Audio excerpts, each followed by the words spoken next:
What is art? Well, that's an interesting question, but here's a more interesting question. What is the value of art? Now, there are different ideas about this. Some people think that art is valuable as a source of pleasure. Others that it's a way to stimulate and express emotion. And there's some truth to those ideas. But there are people that think that art does something even more valuable, and that is that art can help us understand things. And even can help us understand some things that are otherwise elusive, like spiritual realities. Now, this theory even has a fancy name, aesthetic cognitivism. And we're putting that idea to the test. And one of the researchers who is at the forefront of testing this idea that art is valuable as a source of understanding is our next speaker, Dr. Simone Schnall. Dr. Schnall is a professor of experimental social psychology at the University of Cambridge, where she is the director of the Body, Mind, and Behavior Laboratory. And you can read about her work on the TRT website, go to the grantee database and read a story about it there, or you can go straight to our YouTube channel and watch a little video about her work. But we're fortunate enough to have Dr. Schnall with us here to tell us about her work herself. So please join me in welcoming to the stage Dr. Simone Schnall.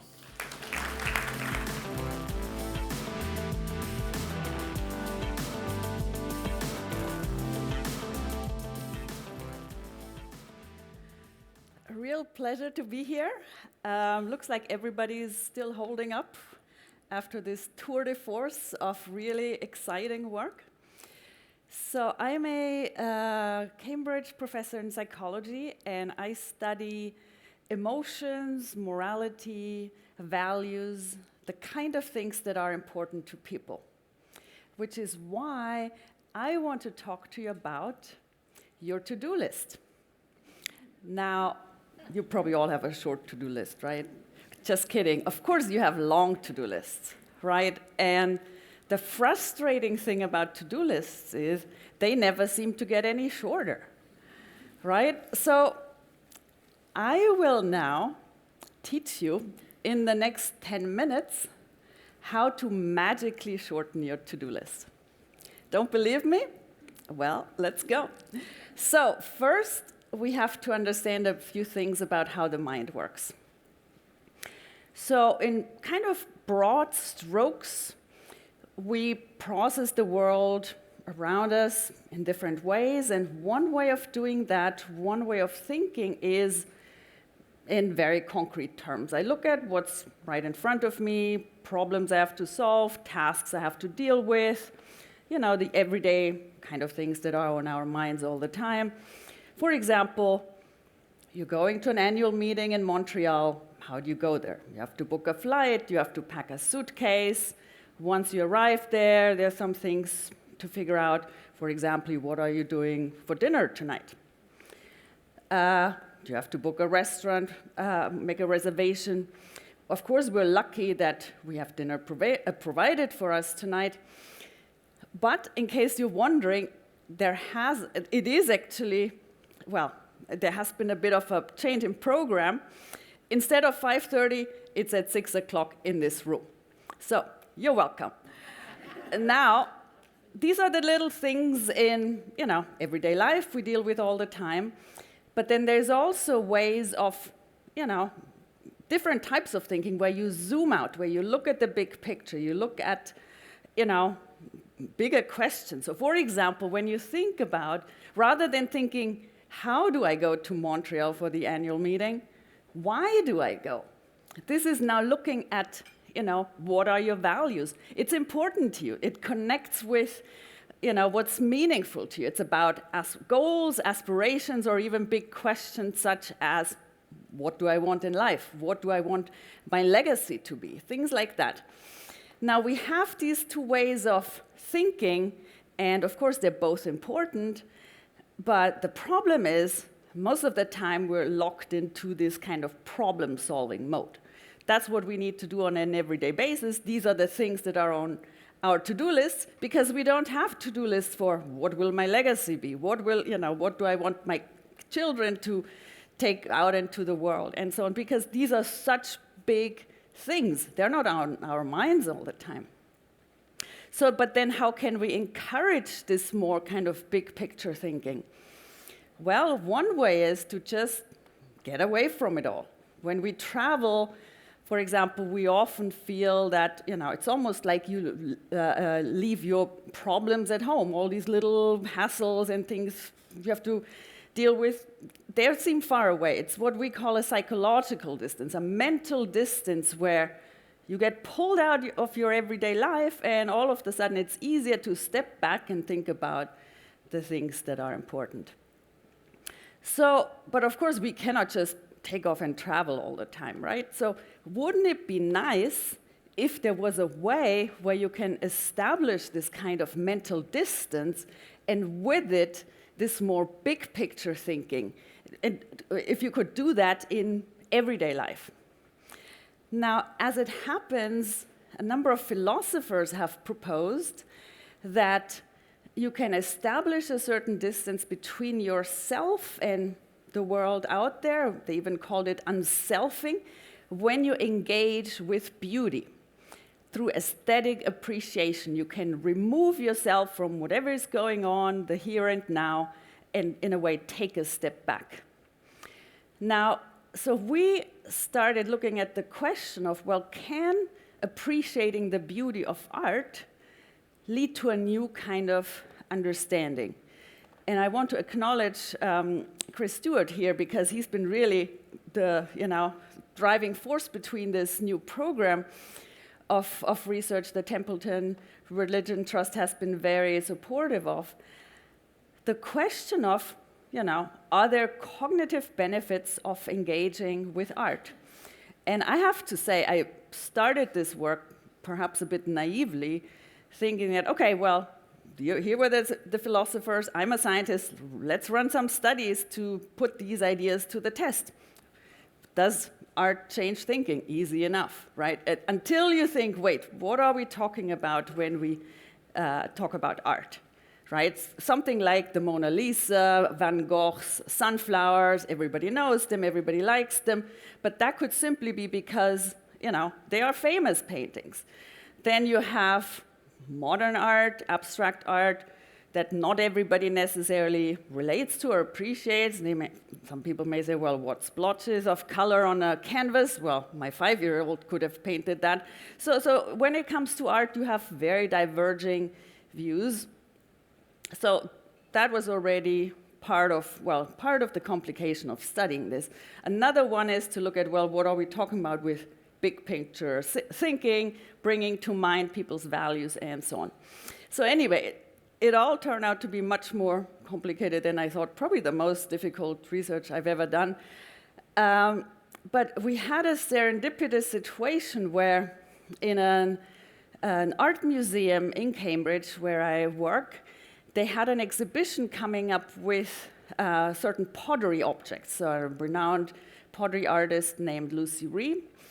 And what we basically did was to turn an art museum into a psychological laboratory. So we did exactly what we normally do when we bring research participants to the psychology building, set up the museum such that there were 2 groups of participants randomly assigned to conditions, so basically a randomized controlled trial. And what you see here, what was on display, clay pottery objects, bowls, teapots, and so on. So for example, would be objects such as this. Now, when you look at this teapot, we can probably all agree it's nice to look at, and certainly in England, people do like their teapots. But it's not the kind of art that, blows you away, or where you might find, it's not something stunningly beautiful, let's say, like, very special sunset. And that was actually to our benefit, because we did not want to induce the emotion of awe, which is about, feeling small and insignificant and being overtaken by a very strong emotion. We weren't interested in awe, we just wanted to focus on beauty. So something that's beautiful, if you think about it, but not necessarily the kind of thing that we would generally say that, yes, this is a fantastic piece of art, famous art. So then we had half of our participants engage in this process of appreciating the beauty. So they rated the objects on a scale from 1 to 7. How beautiful is it for you? But then we also needed a control condition. So what is the absence of art? Or what is, what's the comparison here? What is non-art? And what we came up with was a task where the control participants were presented with some drawings of these objects, and they had to select the right one. So here, for example, it would be the one in the middle. So very straightforward task. It was comparable in length to the beauty judgments. It was equally difficult, easy, I should say. We established that. And then came the big question, would this now, would the beauty condition, would they be more inclined to show big picture thinking, abstract thinking? So how do you measure that? Well, it turns out there's an established measure to look at that, where participants on a survey get the question of, they get some descriptions of actions, and for those they have to give a preference. So something like making a list, what does that mean to you? Is it getting organized or writing things down? Of course, both are accurate, but it's about one capturing something that's abstract, getting organized, the other is concrete.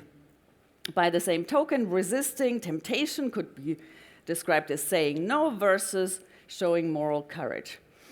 And so basically, this is a way of establishing people's frame of mind, whether they think of a very simple behavior either in abstract ways or concrete ways. And what we predicted was that the participants who had engaged, who had rated the beauty of these teapots and bowls and objects like that, that they would show more abstract thinking. And that's exactly what we found. So they were more likely to select things such as getting organized or showing moral courage for these behaviors. So I have to say I'm really excited about this work, because we took a question or an idea that philosophers had thought about for hundreds of years, that beauty, engaging with beauty, for example, the beauty of art has various cognitive effects. So we looked at that in a scientific way. But it also is a question that has practical implications, right? I mean, people sometimes say, well, art, okay, what is it good for? Why are we spending taxpayers' money on supporting museums, right? And it's a kind of thing where, and again, people differ in terms of what they even consider art. But we've shown that there are actually cognitive benefits of engaging with the beauty of art. And I should say, I've been also thrilled that there's been a lot of interest in the research. In fact, where it came out last month, it was covered on the front page of the Times. So it's a reasonably respectable newspaper in the UK, in case you haven't heard of it. So yeah, it's all been really rewarding. And again, thanks to the Templeton Religion Trust, this work has been possible. But now, back to your to-do list, right? And the promise I gave you at the beginning of the talk. So how can you shorten your to-do list? Well, first of all, you have to snap out of this kind of concrete mindset, problem-oriented mindset, and broaden your perspective. So, and it's fairly easy to do. Step out of your daily routine and step into a museum, step into a cathedral, step into an exhibition, and engage with what's there. Take some time to, soak up the beauty, let it connect with you, and really appreciate that. It doesn't have to be a lot of time that you spend, but just, engage in these kinds of experiences. And when you do that, there's a good chance that your to-do list doesn't seem like such a big deal after all. Thank you.